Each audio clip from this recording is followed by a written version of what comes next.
जय हिंद साथियों। आज हम लोग से संबंधित अत्यंत महत्वपूर्ण प्रश्नों के उस श्रृंखला को देखेंगे जो हमारे आने वाले आगामी परीक्षाओं जैसे एईडीओ, बीएसएससी सीजीएल 4 एवं अन्य वन डे एग्ज़ाम में पूछे जाने वाले प्रश्न होंगे। तो चलिए शुरू करते हैं। प्रकाश क्या है? प्रकाश ऊर्जा का एक रूप है। प्रकाश ऊर्जा का एक रूप है। यह पैकेटों के रूप में गमन करता है, जिसे सामान्य रूप में फोटोन कहा जाता है। प्रकाश विद्युत प्रभाव का सिद्धांत किसने दिया था? तो प्रकाश विद्युत प्रभाव का सिद्धांत आइंस्टीन महोदय ने 1905 में दिया था। इसके लिए इन्हें 1921 में, याद रखेंगे, 1921 में फिजिक्स का नोबेल पुरस्कार से सम्मानित किया गया था। प्रकाश का वेग सर्वप्रथम किसने ज्ञात किया था? तो प्रकाश का वेग सर्वप्रथम रोमर महोदय ने ज्ञात किया था। श्वेत प्रकाश कितने रंगों का बना होता है? तो ध्यान रखेंगे, श्वेत प्रकाश जो सूर्य से मिलने वाला प्रकाश है, यह 7 रंगों से मिलकर बना होता है। जब यह श्वेत प्रकाश किसी प्रिज्म से गुजरता है तो यह 7 रंगों में विभाजित हो जाता है। जैसे देखिए, एग्जाम्पल के रूप में हम देख रहे हैं, ये प्रिज्म होता है। जब हम इससे एक श्वेत प्रकाश को हम गुजारते हैं, श्वेत प्रकाश इससे गुजरता है तो यह 7 रंगों में विभाजित हो जाता है।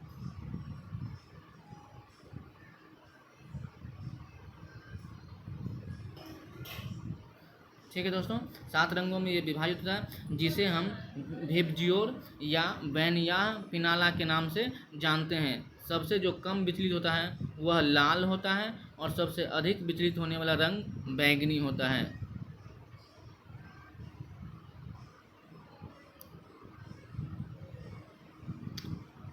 प्रकाश कण और तरंग दोनों ही रूपों में गमन करता है।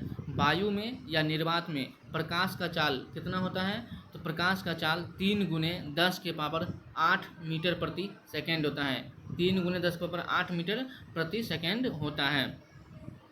प्रकाश की चाल दाब, ताप एवं घनत्व पर निर्भर नहीं करता है, ये ध्यान रखेंगे। प्रकाश की चाल माध्यम में दाब, ताप और माध्यम के घनत्व के ऊपर निर्भर नहीं करता है। प्रकाश का चाल सिर्फ और सिर्फ माध्यम के अपवर्तनांक पर निर्भर करता है। अपवर्तनांक पर निर्भर करता है।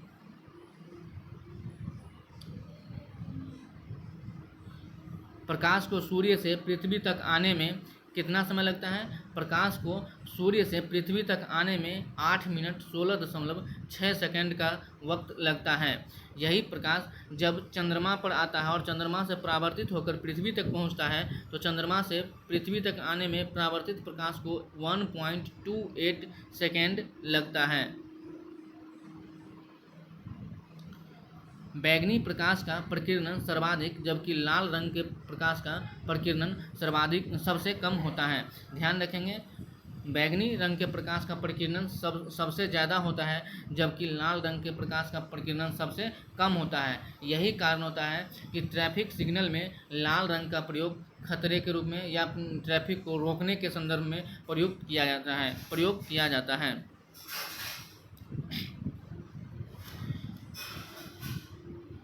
आकाश का रंग नीला, समुद्र का जल नीला, सूर्योदय एवं सूर्यास्त के समय भी सूर्य का लाल रंग दिखना, यह किसका उदाहरण है? ध्यान रखेंगे, ये सब उदाहरण प्रकाश के प्रकीर्णन का उदाहरण है। प्रकाश के प्रकीर्णन के कारण बैंगनी रंग अधिक फैलता है, जिसके कारण आकाश का रंग नीला दिखाई देता है, समुद्र का जल नीला दिखाई पड़ता है। जबकि सूर्योदय एवं सूर्यास्त के समय सूर्य हमसे काफ़ी दूर होता है और लाल रंग का प्रकाश कम प्रकीर्णित होता है। लाल रंग के प्रकाश का बिखराव बहुत कम होता है। यही कारण है कि सूर्य हमें दूर होने के बावजूद भी वह लाल रंग का दिखाई देता है। सीवी रमन को किस खोज के लिए 1930 में नोबेल पुरस्कार से सम्मानित किया गया था? इसका सही जवाब होगा रमन प्रभाव के खोज के लिए इन्हें 1930 में नोबेल पुरस्कार से सम्मानित किया गया था। 28 फरवरी 1928 को इन्होंने रमन प्रभाव की खोज की, जिसके लिए इन्हें 1930 में नोबेल पुरस्कार से सम्मानित किया गया। एवं 1954 में पहली बार भारत रत्न से भी इन्हें सम्मानित किया गया।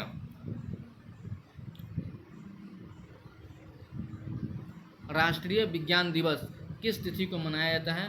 ध्यान रखेंगे, राष्ट्रीय विज्ञान दिवस 28 फरवरी को सीवी रमन द्वारा किए गए रमन प्रभाव की खोज के लिए मनाया जाता है। समतल दर्पण में मनुष्य को अपना पूरा प्रतिबिंब देखने के लिए दर्पण की लंबाई कम से कम आधी होनी चाहिए। दर्पण की लंबाई कम से कम कितना होना चाहिए? आधी होनी चाहिए।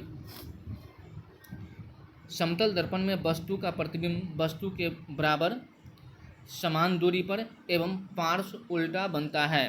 ध्यान रखेंगे, समतल दर्पण में किसी भी वस्तु का प्रतिबिंब जो होता है, वस्तु दर्पण से जितना आगे होगा दर्पण के पीछे प्रतिबिंब उतना ही दूरी पर दिखाई देगा।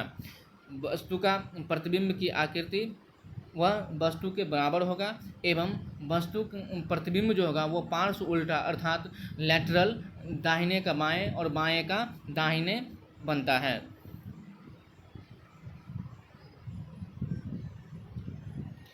दाढ़ी बनाने में आँख कान के डॉक्टर हेडलाइट में एवं सोलर कुकर में किस तरह के दर्पण का प्रयोग किया जाता है? इसका सही जवाब होगा अवतल दर्पण का प्रयोग किया जाता है। दाढ़ी बनाने में आँख कान के डॉक्टर द्वारा, हेडलाइट में, सोलर कुकर में अवतल दर्पण का प्रयोग किया जाता है।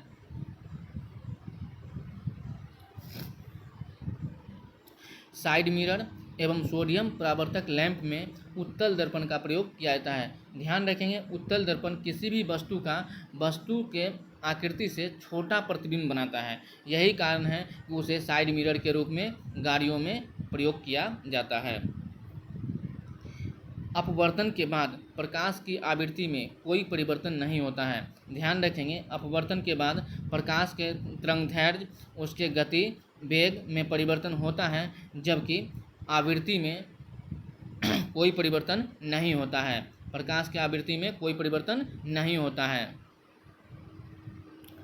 निर्वात में अपवर्तनांक का मान कितना होता है? निर्वात में अपवर्तनांक का मान 0 होता है। निर्वात में प्रकाश के अपवर्तनांक का मान क्या होता है? 0 होता है। ध्यान रखेंगे, जल में अपवर्तनांक कितना होता है? जल में प्रकाश का अपवर्तनांक 1.33 होता है।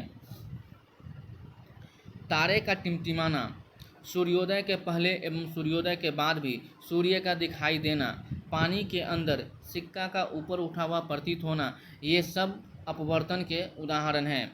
ध्यान रखेंगे, तारे का टिमटिमाना, सूर्योदय का पहले एवं सूर्योदय के बाद भी सूर्य का दिखाई देना, पानी के अंदर सिक्का का ऊपर उठा हुआ प्रतीत होना, ये सब अपवर्तन के उदाहरण हैं।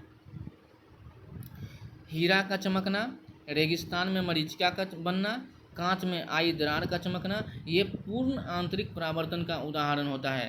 पूर्ण आंतरिक परावर्तन के कारण ही हीरा चमकता है, रेगिस्तान में मरीचिका बनता है, अर्थात बिना पानी के ही पानी का दिखाई देना, ठीक है। कांच में आए दरार का चमकना, ये सब पूर्ण आंतरिक परावर्तन अर्थात टोटल इंटरनल रिफ्लेक्शन के कारण होता है।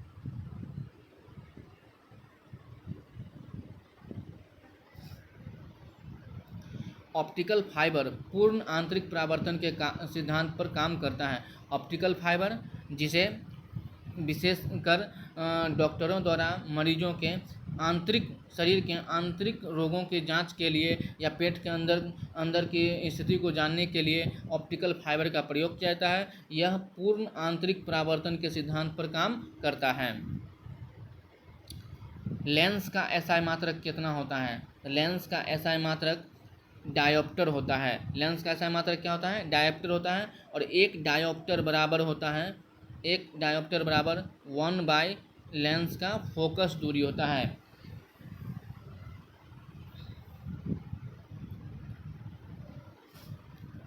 इंद्रधनुष किस सिद्धांत का उदाहरण है? इंद्रधनुष जो है परावर्तन, पूर्ण आंतरिक परावर्तन एवं अपवर्तन का एक अच्छा उदाहरण है। ध्यान रखेंगे, इंद्रधनुष दिन के समय दिखाई पड़ता है, कभी भी यह रात के समय दिखाई नहीं देता है। दिन के समय जब वर्षा खत्म होने की स्थिति में हो और वर्षा की बूंदें वायु में स्थिर हो, उस वक्त सूर्य की किरणें पड़ने पर यह इंद्रधनुष का रूप धारण करता है।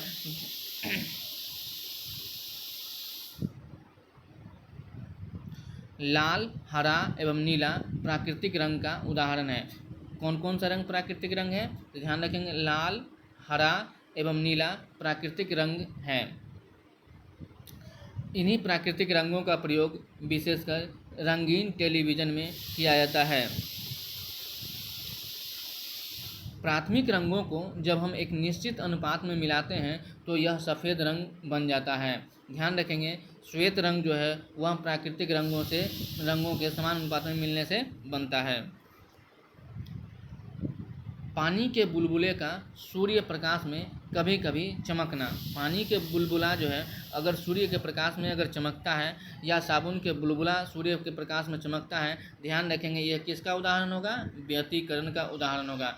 प्रकाश के diffraction of light, diffraction of light का यह एग्जाम्पल है। पानी के बुलबुले का सूर्य प्रकाश में चमकना, साबुन के बुलबुले का सूर्य प्रकाश में चमकना, ये सब व्यतिकरण का एग्जाम्पल है।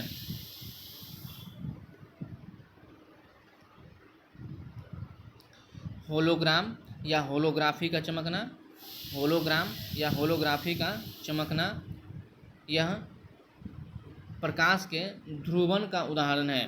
प्रकाश के पोलराइजेशन के कारण ही होलोग्राम या होलोग्राफी जो है यह चमकता है। नेत्रदान, अक्सर हम सुनते हैं न्यूज में, खबरों में कि नेत्रदान किया गया है, तो ध्यान रखेंगे नेत्रदान में किसी भी व्यक्ति का पूरा आँख का दान नहीं किया जाता है, आँख का कॉर्निया जो होता है ये दान किया जाता है। नेत्रदान में क्या दान किया जाता है? आँख के कॉर्निया को दान किया जाता है। आँख के अंदर रेटिना पर प्रतिबिंब बनता है। आँख के अंदर प्रतिबिंब कहाँ बनता है? तो ध्यान रखेंगे रेटिना के ऊपर प्रतिबिंब बनता है। यही प्रतिबिंब जो है जब रेटिना से पहले बनता है तो यह जो है निकट दृष्टि दोष के कारण बनता है, और जब यह प्रतिबिंब जो है रेटिना के बाहर बन जाता है, पीछे बनता है, तो यह दूर दृष्टि के कारण बनता है। रेटिना पर बना हुआ प्रतिबिंब वास्तविक एवं उल्टा होता है। रेटिना पर जो प्रतिबिंब बनता है वो कैसा होता है? प्रकृति में उल्टा एवं वास्तविक होता है।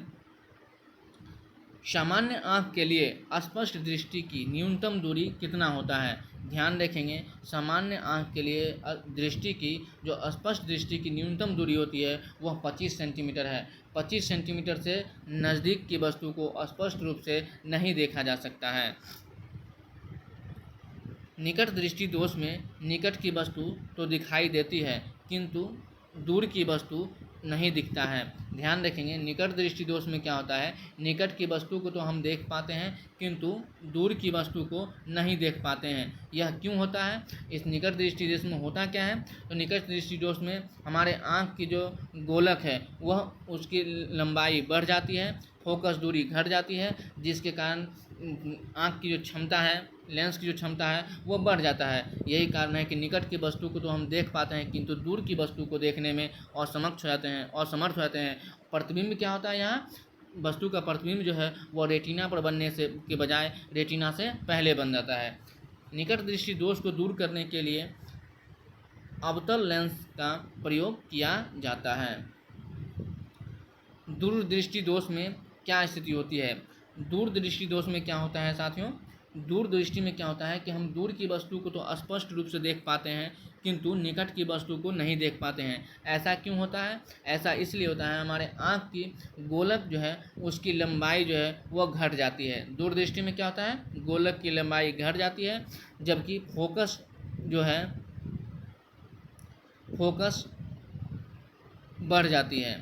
फोकस बढ़ने के कारण लेंस की जो क्षमता है वो कम हो जाता है, लेंस की क्षमता कम हो जाता है। यही कारण है कि दूर की वस्तु को हम स्पष्ट रूप से देख पाते हैं जबकि नज़दीक की वस्तु को हम स्पष्ट रूप से नहीं देख पाते हैं। तो चलिए साथियों, आज के इस सेशन में इतना ही।